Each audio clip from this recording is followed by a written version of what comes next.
पैसा था, रुपया, आधार कार्ड, वोटर कार्ड, सब कुछ हमको जरा दिया। तो हम लोग फिर भाग गए, जान के डर से कांटा में लुक गए।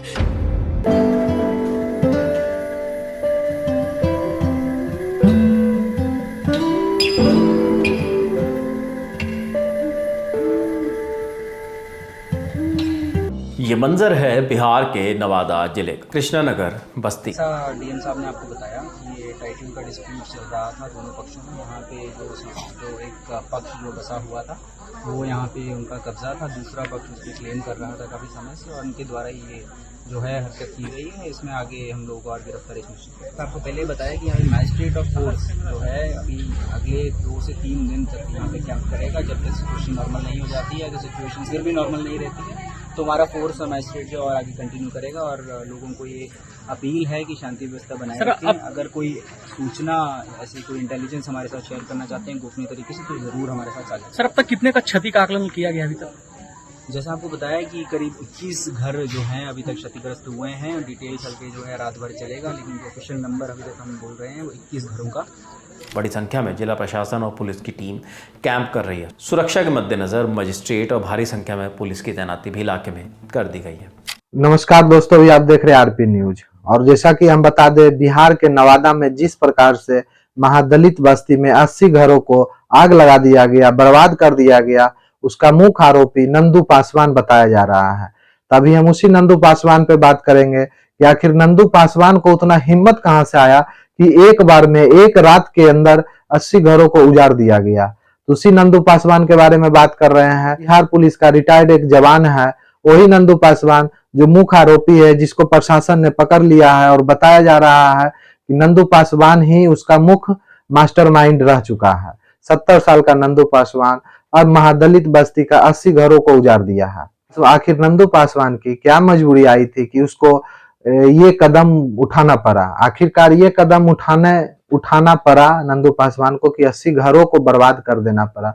आखिरकार जब आग लगाने से पहले नंदू पासवान के बारे में पुलिस प्रशासन क्यों नहीं एक्शन ली? आखिर नंदू पासवान का जो परिवार का कहना है कि जहां पे आग लगी है महादलित बस्ती में, वो जो जमीन है वो नंदू पासवान की जमीन है। तो आखिरकार पुलिस प्रशासन जो भी होते हैं इसमें अगर पहले इसका एक्शन लेते तो आखिर वो जो 80 घर बर्बाद हुआ है वो 80 घर बच जाता। कहीं ना कहीं किसी को आरोपी बनाने में पुलिस प्रशासन की सबसे बड़ा भूमिका होती है। जिस प्रकार से नंदू पासवान 70 साल के होने के बावजूद वो उसकी मजबूरी क्या आखिर रही कि वो जाकर 80 घरों में आग लगा दिया। एक रात में 80 घर को बर्बाद कर दिया गया। और जिस प्रकार से वहां देखा गया कि जिस प्रकार से आग लगा, वहां के व्यक्ति लोग, वहां के जो महादलित बस्ती के व्यक्ति थे, वहां पे कोई खाना खा रहे थे, किन्हीं का खाना बन रहा था।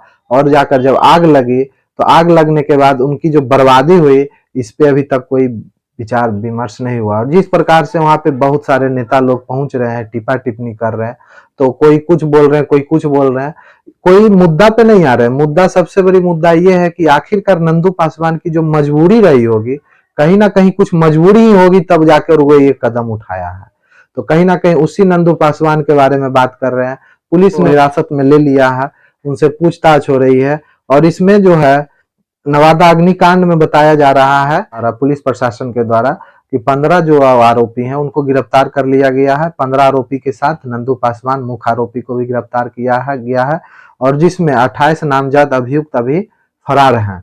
और बताया जा रहा है 28 नामजद अभियुक्त फरार हैं और अज्ञात में भी कुछ नामों है, जिसकी अज्ञात को गिरफ्तारी के लिए पुलिस प्रशासन जो है छापेमारी कर रही है।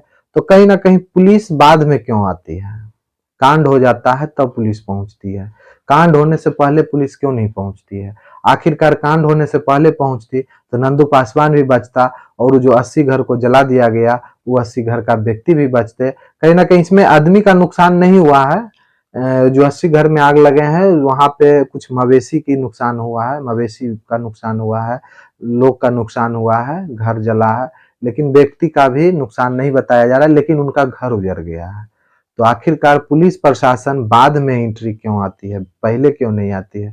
उसके बाद भी उस मुद्दा को राजनीतिक मुद्दा बनाया जा रहा है। जिस प्रकार से जीतन राम मांझी जाते हैं और बताते हैं कि ये जो कांड हुआ है इसमें सबसे बड़ा यादवों का हाथ है, तो इस प्रकार का जो बयानबाजी है कहीं ना कहीं इस प्रकार का बयानबाजी आपस में मुद्दों को और बढ़ावा दिया जा रहा है, जातिवाद को बढ़ावा दिया जा रहा है। जिस प्रकार से जीतन राम मांझी ने अपना स्टेटमेंट दिया, तो कहीं ना कहीं ये गलत है।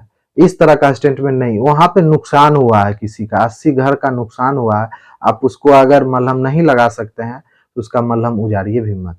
जिस प्रकार से जीतन राम मांझी जी ने नमक छड़का और बहुत सारे नेता वहां पे आ रहे हैं, तो चूड़ा और मीठा उनको खाने के लिए दिया जा रहा है। अब बताइए, कहीं ना कहीं उनको व्यवस्था किया जाए, अच्छी जगहों पे भेजा जाए, वहां रहने का व्यवस्था किया जाए। आखिरकार सरकार नाकाम क्यों है इसमें?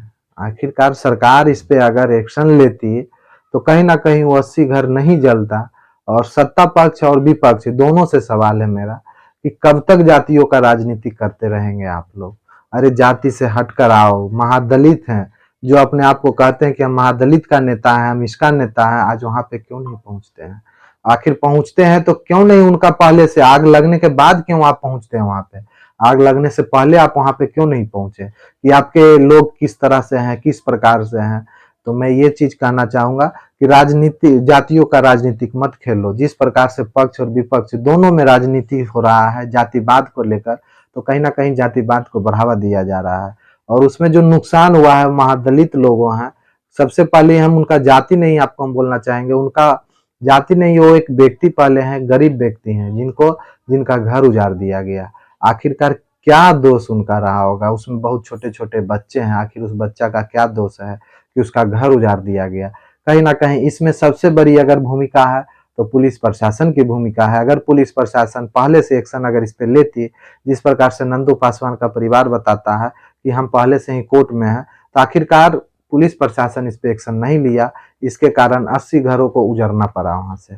और जिस प्रकार से अभी वहां पे नेता आते हैं और बयानबाजी कर रहे हैं, तो कहीं ना कहीं मैं ये कहना चाहूंगा कि इन लोग नेता का बयानबाजी में मत पड़ना है। हम लोग जाति में नहीं बंटना है, हम लोग एक हैं, किसी का भी खून अलग नहीं है, हमारा खून भी सेम है, आपका भी खून सेम है। सबसे पहले हम एक हैं, हिंदू हैं, सनातन है। नेता के बात में नहीं आना है। नेता हमें लड़ाता है, अपना मलाई खाता है। तब तक के लिए जय हिंद, जय भारत।